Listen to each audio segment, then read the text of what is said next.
What's up guys, this is Joel here from Slander, and I thought about some possible video topics, and then I stumbled over a very nice idea, and I will explain that in a second. But first I have to make sure that everything is cleaned here in my studio. My studio is a mess now, so I first have to clean it a bit, and then I will inform you what I'm doing now. So everything is clean now, perfect. I have now more space to work, and what I actually had an idea about making an entire track and making it for you guys, just to have a quick inside look of what I'm doing. I will not do everything as I would release the track afterwards, so I will leave it short, I will leave it very basic. I will just want to show you what we are doing and what is needed to make a song actually. I will go with a genre that is a bit more popular right now since Kygo was growing a bit.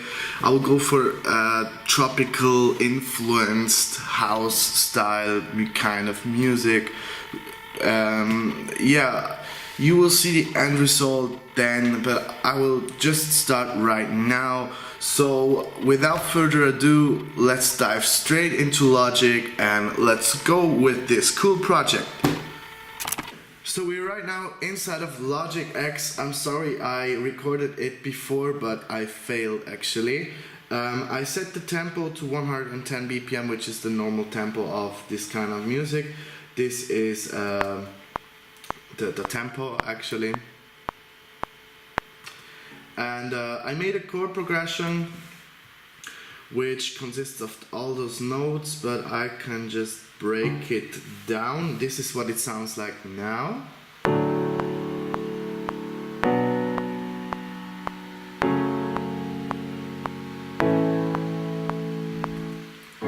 So this is how I made it.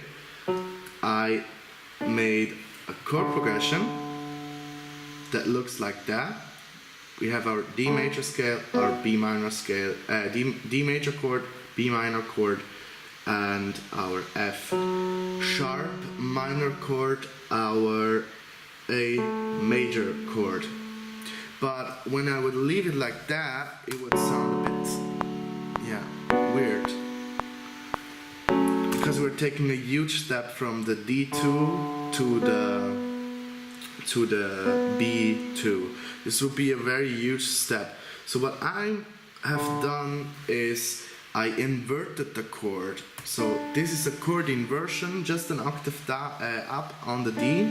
We still have our three notes, the D, then the A and the F sharp, which is meant to be the D major chord, but it's just a different way. Now the dominant, the fifth is now the D, which was the first before I did the inversion, so we can see the difference now.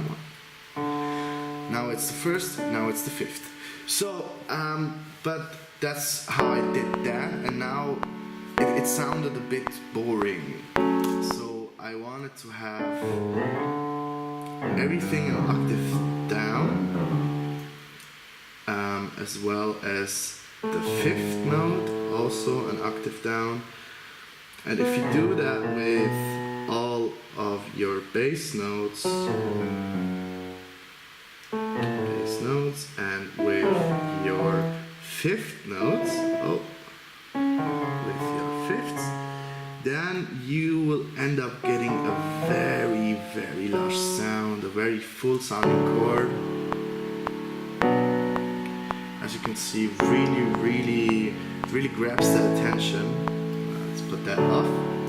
That's what the chord sounds like now. What I also made was I EQ'd the piano. I can just remake it right now, and yeah, the other effects are also turned off. What an equalizer does basically is you can cut out frequencies that you don't want, and this is something which is very handy and very important for the mixing stage. So you want to make sure that you don't have frequencies in it that you don't need. So inside of this piano we have frequencies around 100 Hertz that we don't need. When I go further, it will just cut out the bass, and the other way around. So I think I just want to make a cut here and on the other side as well. If I go further, only the bass is playing. So I think like that it should be fine.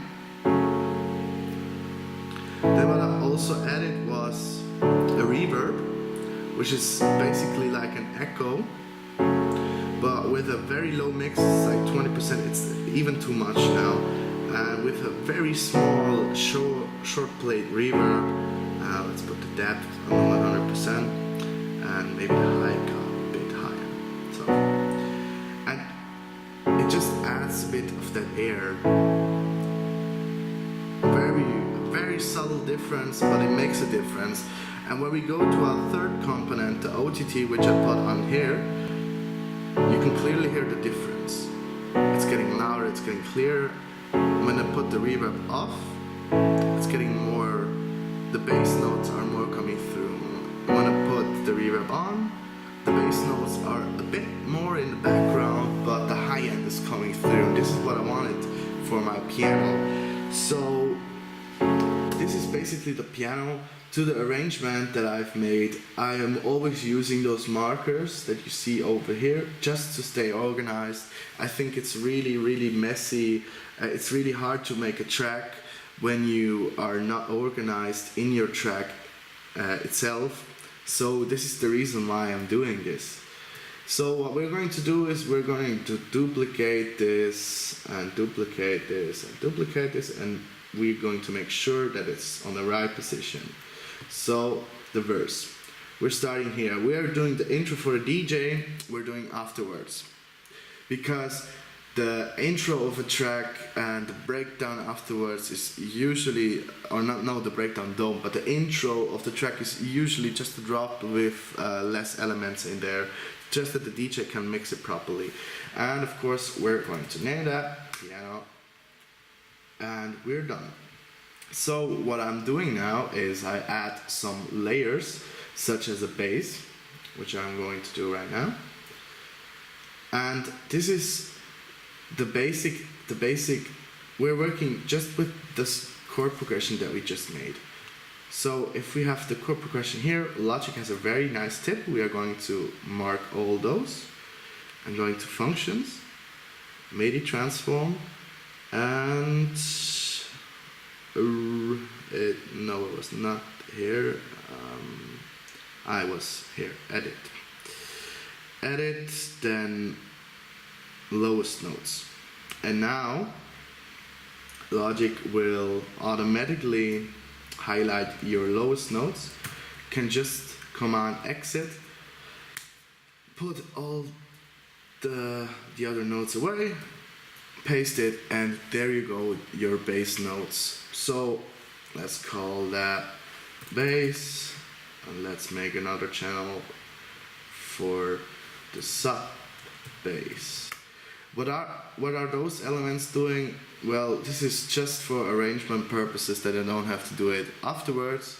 We will do that later on. For now, we're just going to mute them so that we can't hear them. But we're going to make another layer for the piano. And what I usually do layer with piano is other pianos and pads. And for pads, I usually just go for presets, because normally they work fine. But this is also just an arrangement purpose. Now we're going to highlight everything that we want to mark in another color, because as I already said, we want to stay organized. So let's make those, let's say we will make them light green, and the channels add the MIDI clips as well. Oh, that's the wrong one, wrong. Dude, where is it? I think it was that. Yeah, it is that. So we're going to make them green, just to stay organized, and the bass we're going to make red. Just that we can see where the bass sits, because the bass is where the energy comes from. And in my opinion, the energy in a track is something which is even more important than vocals, in my opinion. So for writing a melody, we now set the borders to write a melody. Oh, it's not melodies, it's just a simple melody. And we will put the melody in when the track starts, just as a little tension builder. Then we go into a normal break with maybe a vocal or something, and then we start with the drop. So for the melody, it's usually very simple. We can just go with our chords, so from the first to the fifth works normally pretty fine.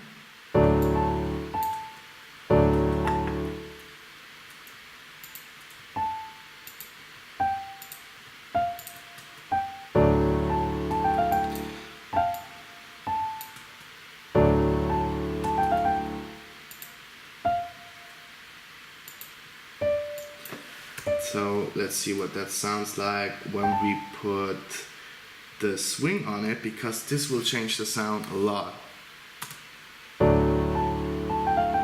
Yeah, that sounds really nice. But I think we're going to make the full melody in the next part of this tutorial. Oh, already exists. Tutorial 1. I think we're going to make that in the next part, because the video is already taking too long and I don't want to overfill you with information. Maybe I can show some other things in the next section of this tutorial. I will make everything better now and tell what I've done. And yeah, we will see you in the next video, in the next episode of this kind of format that we are making. We're making an entire track with you guys on our side, and you will get to know everything what we're making. Yeah, we will see you in the next video.